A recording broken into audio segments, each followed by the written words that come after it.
fellow heirs, and welcome back to Weekday Wind Down with the Word, where we are reading through the book of Leviticus. But first, I wanted to say, I hope that you and your family or your loved ones had a Merry Christmas. And it's interesting that this particular chapter is about redemption of gifts offered to the Lord.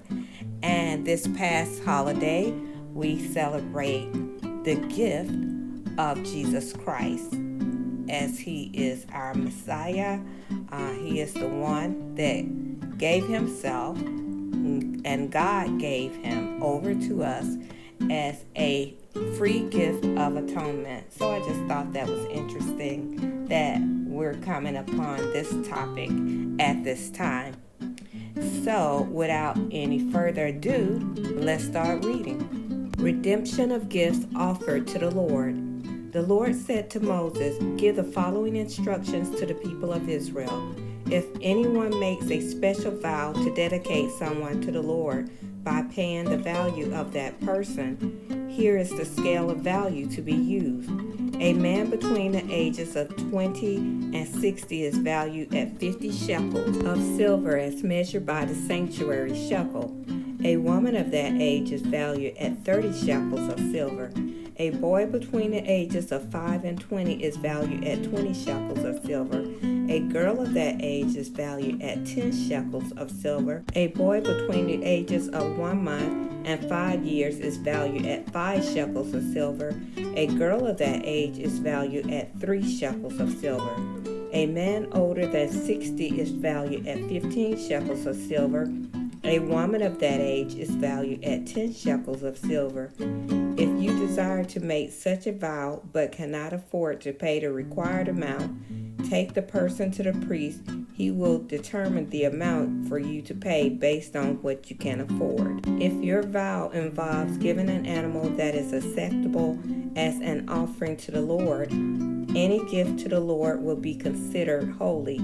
You may not exchange or substitute it for another animal, neither a good animal for a bad animal, nor a bad animal for a good one. But if you do exchange one animal for the other, then both of the original animals and its substitute will be considered holy. If your vow involves an unclean animal, one that is not acceptable as an offering to the Lord, then you must bring the animal to the priest. He will assess its value, and his assessment will be final, rather high or low.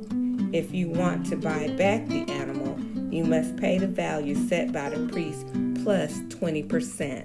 If someone dedicates a house to the Lord, the priest will come to assess its value.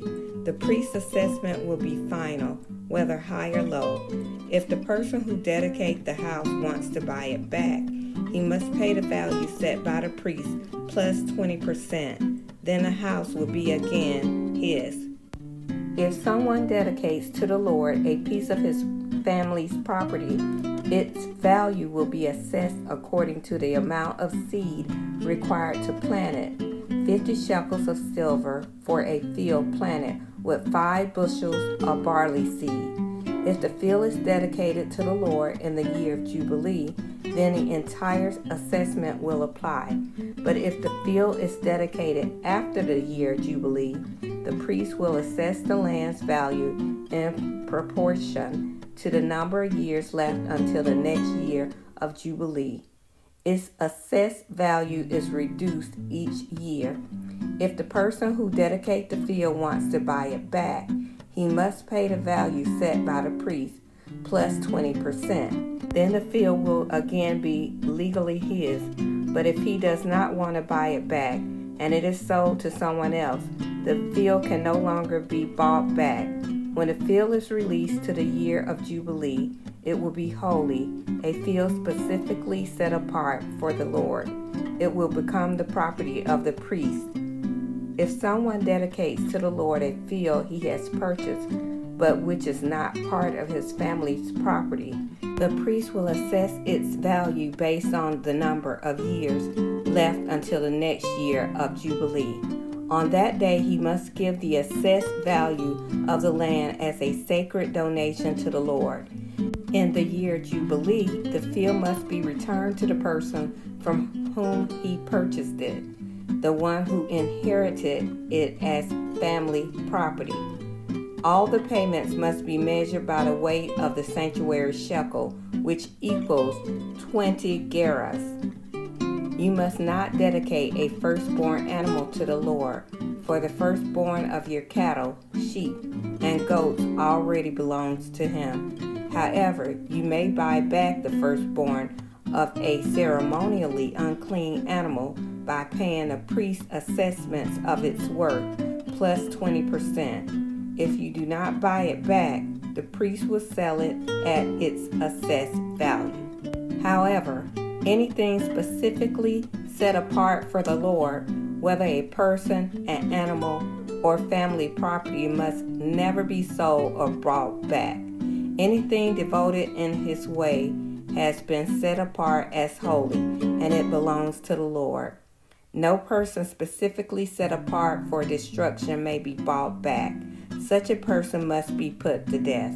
1/10 of the produce of the land, whether grain from the field or fruit from the trees, belongs to the Lord and must be set apart to him as holy. If you want to buy back the Lord's 10th of the grain or fruit, you must pay its value plus 20%. Count off every 10th animal from your herd and flocks and set them apart for the Lord as holy. You may not pick and choose between good and bad animals, and you may not substitute one for another. But if you do exchange one animal for another, then both the original animal and its substitute will be considered holy and cannot be bought back. These are the commands that the Lord gave through Moses on Mount Sinai for the Israelites.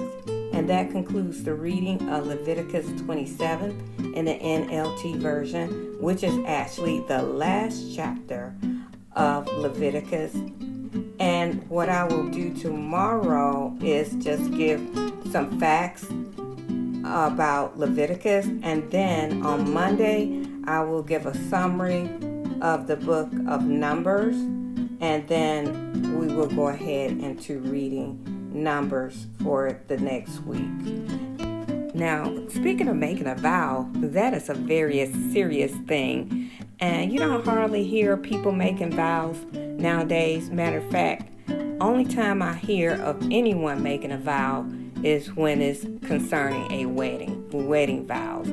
Other than that, I don't even hear that word. But I know that it's a very serious thing to make a vow, because usually when people say vow, it's unto the Lord. It's making a promise to the Lord. So I know that there is a scripture in Deuteronomy that says, however, it is not a sin to refrain from making a vow. So I don't think it's something that's mandatory for you to make a vow. You don't have to promise the Lord anything.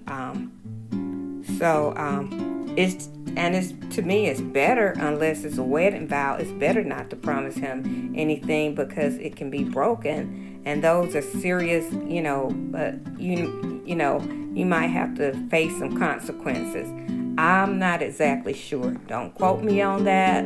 I have not studied up on vows, but I would just rather not make a vow unto the Lord. I just rather just pray and ask him to help me in a certain area or something. But and I don't think he expects for us to make vows. And now we're not Israelites. This was something for the Israelites back in those days. And I don't think that this applies to us now. Now, if anybody have a perspective on this particular chapter that I haven't brought out, please put it in the description below. I would love to see what your thoughts are on vows. With that being said, I'm going to leave it right here. Thank you once again for listening to Weekday Wind Down with the Word, and have a blessed life in Jesus Christ. Bye.